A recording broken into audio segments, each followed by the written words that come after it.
Before the war, Jews in Eastern Europe, in Poland, were just as, especially village Jews, were just as poor as the peasants, and they also looked very much like peasants.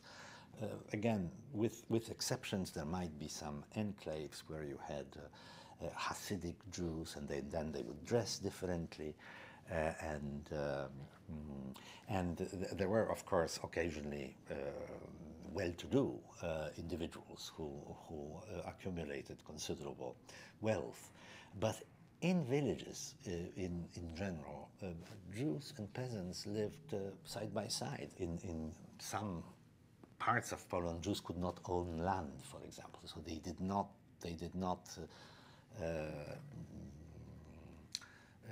cultivate.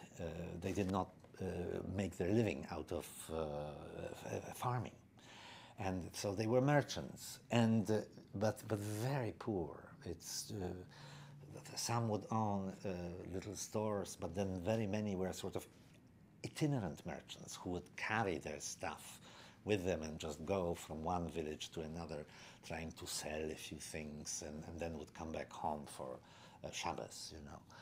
So this was a poor population. In Warsaw, there was a huge number of Jews who lived there, about 300,000. And again, it was a very diversified and stratified population. There was a Jewish quarter where Jewish kind of a religious and Jewish population would live, and again, many of them would wear Hasidic garb because this is what they wear. Others would not. They were. Many of them, of course, they owned all these businesses, etc., etc. But for the most part, these were kind of a family-run shops. Again, also very poor. Then there was also a stratum of Jews who were entrepreneurs on a large scale and successful, both in Warsaw and outside of Warsaw, and Jews who had been assimilated. There were a lot of lawyers, doctors, and members of the intelligentsia. So some of them would be undistinguishable in a way socially from what one associates with German Jews, for instance, or Austrian Jews. But the bulk, this is 3.5 million Jews lived in Poland. So I'd say easily over 3 million were just very poor.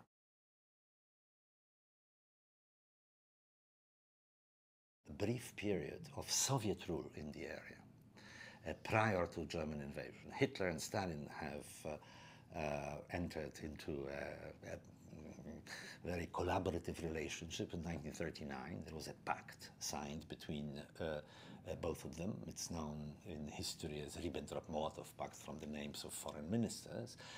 And the Soviets, as part of the arrangements, have gotten literally half of Poland as a part that they could occupy, and they did. And this period also exacerbated ethnic conflicts in the area. The German attack came first, on September 1st. So there was quite a movement of people who were trying to run away, including male Jews. The sense in Jewish families was, people have heard about what was going on in Germany,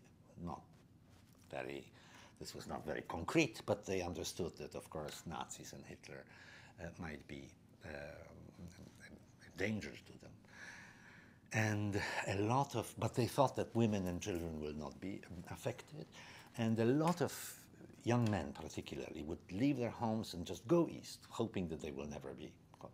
And then the Soviets attacked on September 17th and occupied the other half of Poland. And the Jewish population of the eastern half of Poland, which was already over 10%, would increase even more. Now, when the Soviets came, the tone of their politics was to remove all vestiges of Polishness, from the Polish state, if you will. I mean, this is and then to emancipate and give and create circumstances where all the nationalities would be equal. They came there, and on their slogans was, "We're liberating our blood brothers, Ukrainians and Belarusians." Well, but there were also Jews there. Indeed, the Soviet policy was one where suddenly all kinds of possibilities of employment were opened to people irrespective of their national background. So Jews could become teachers, they could become foremen in factories, you could find a Jew as a at the post office, and also in the local police as well, a kind of a police force that would be established by the Soviets.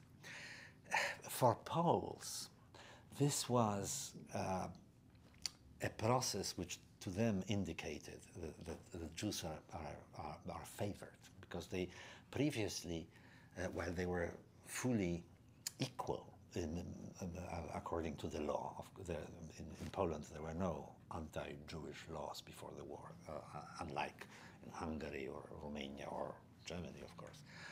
There was a de facto discrimination having to do with, particularly in the East also, with the efforts of Polonizing the area. So jobs within the state sector were simply available to no one else but to Poles.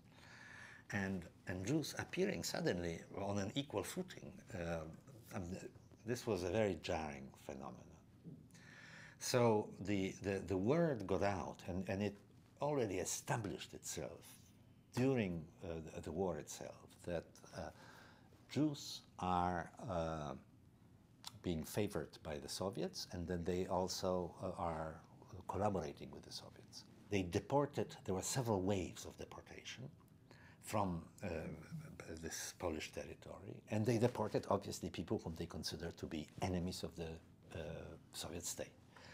So in the first instance, they deported all kinds of Polish functionaries, petty functionaries, people who were foresters, for instance, and their families, etc. There was the first deportation took place in February of 1940 under abysmal circumstances. It was incredibly cold. In that second deportation wave, women and children mostly were sent out.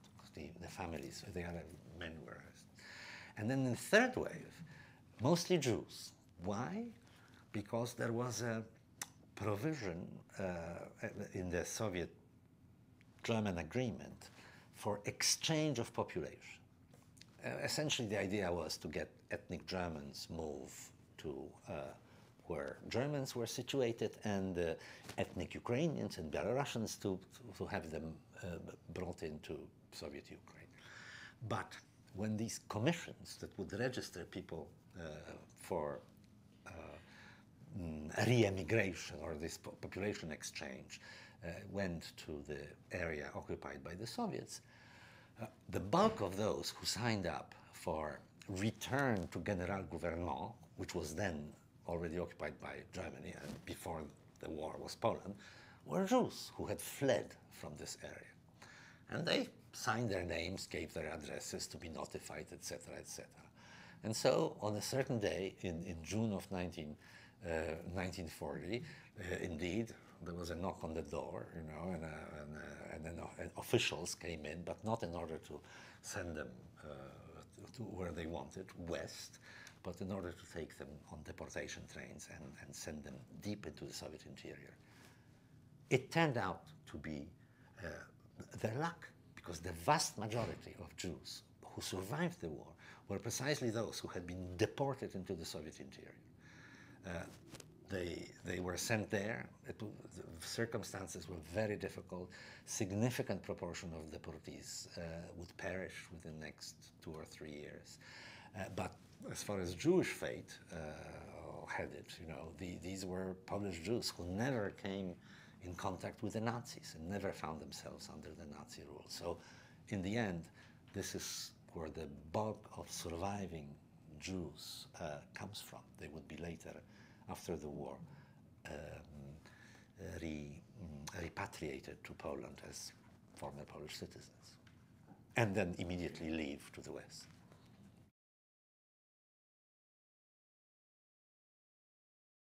What was very unusual about it is that it was situated pretty much in the center of Poland rather than on the eastern outskirts, as it were, and that in a real explosion of violence, also something that for most historians then appeared as unexpected finding, the local population, made up primarily of Catholic Poles, had assaulted and killed their Jewish neighbors who lived there.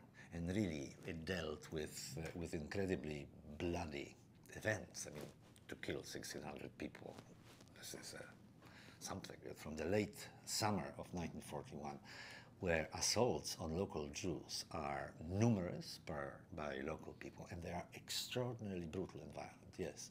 Scenes of people being just clubbed to death, hacked to death, and then just humiliated in a variety of ways. So there is an explosion of cruelty. It's the killings by local population are done with very primitive methods. The Germans don't give them any weapons. The Germans kind of allow them to go ahead and even entice them, encourage them. There is an order that Heydrich from the security office had issued to German troops, and especially these special troops that were going behind the frontline soldiers, to instigate local pogroms if they can, and they've done so, and it turned out that the local population was more than ready to jump in. In Poland, there is a long tradition of anti-Semitism, just as there is anywhere else in Europe at the time, in Romania, France. But Jews had lived there for hundreds, in fact, about 1,000 years in Poland. And there were episodic moments of violence, typically associated with wars. But during the normal times when the state existed and exercised its functions, people, with all the enmity that anti-Semitism implies, just lived together, essentially. There was a monument that associated Germans and identified Germans as perpetrators of the crime that was standing in this village. But if you came there, as I did at some point, and you started conversation with people, including those who were born well after the war, they would tell you immediately that it was our people who have killed the Jews.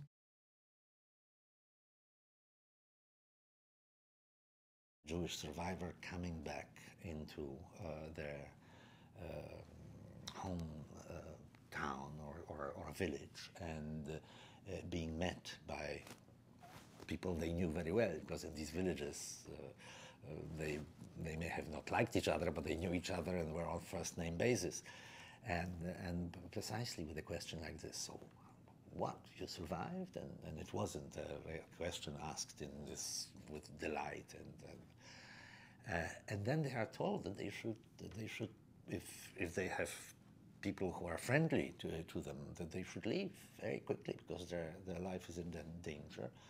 And many who didn't do so, and who wanted to take care of in some way of their property, or look for some property, or look for relatives, have been killed in just episodes that were dispersed all over Poland. This myth of Jewish gold is something I think that still has a life among the peasantry, whether in Poland or in Eastern Europe, further on Ukraine and so forth. But this was a very strongly held belief. It's this led during the war to just very often to killings of Jews, because they were even though they were destitute, trying to hide, etc. The local population believed that they always had something that they were hiding, and that some treasures, and that they could benefit by doing so. I mentioned there also the episode of the Treblinka digs after the war, where the local population would go and search for valuables. A stunning photograph.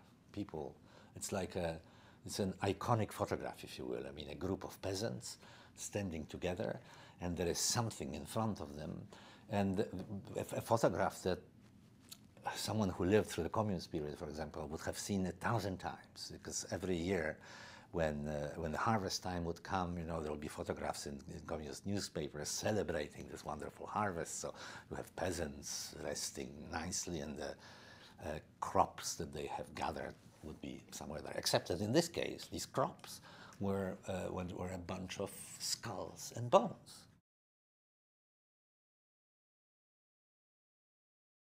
The pogrom in Kielce in 1946 was triggered, yes, by this canard of ritual murder. In other words, of a Christian child being allegedly abducted by Jews and then killed in order to take blood.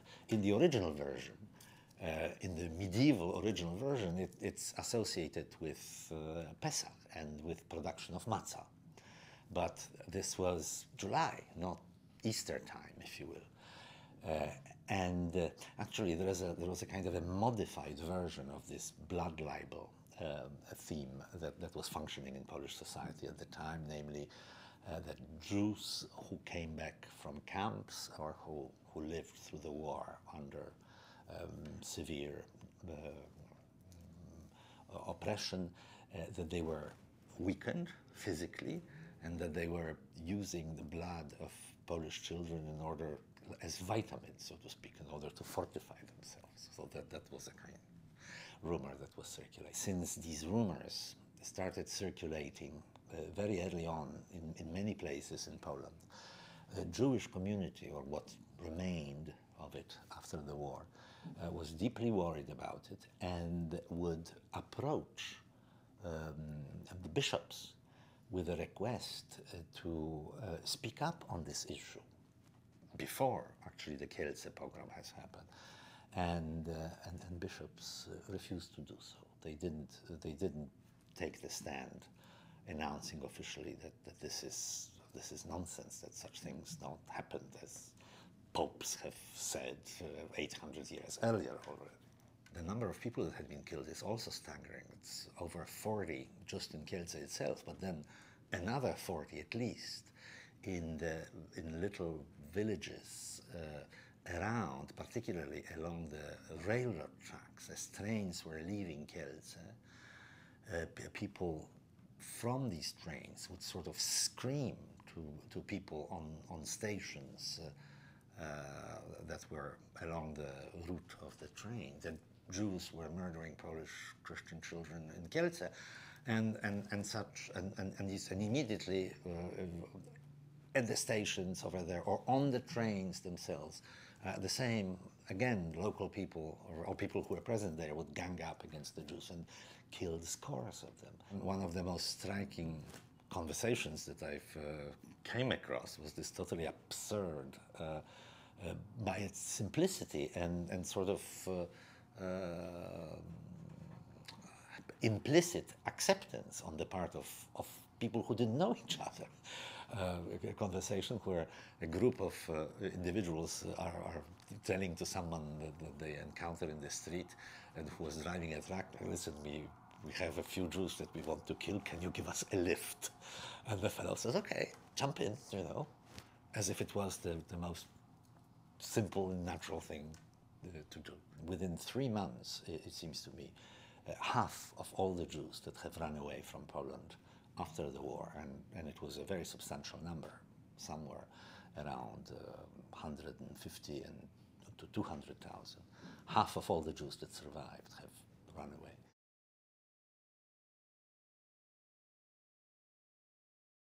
This hasn't happened yet. It's beginning to happen. The mourning for Jewish neighbors, for the Jewish population that lived in these places. It's a phenomenon that slowly begins. I went to the 70th anniversary of the Warsaw Ghetto Uprising. For a long time, the only date in Warsaw for commemorating Jewish presence, Jewish fate during the war in Warsaw was the Ghetto Uprising. This was annually done, so to speak. And I was very upset about it. When I realized this, I started querying why. I mean, there are other dates which are, there is, for example, the date of when this great deportation started from Warsaw during the war.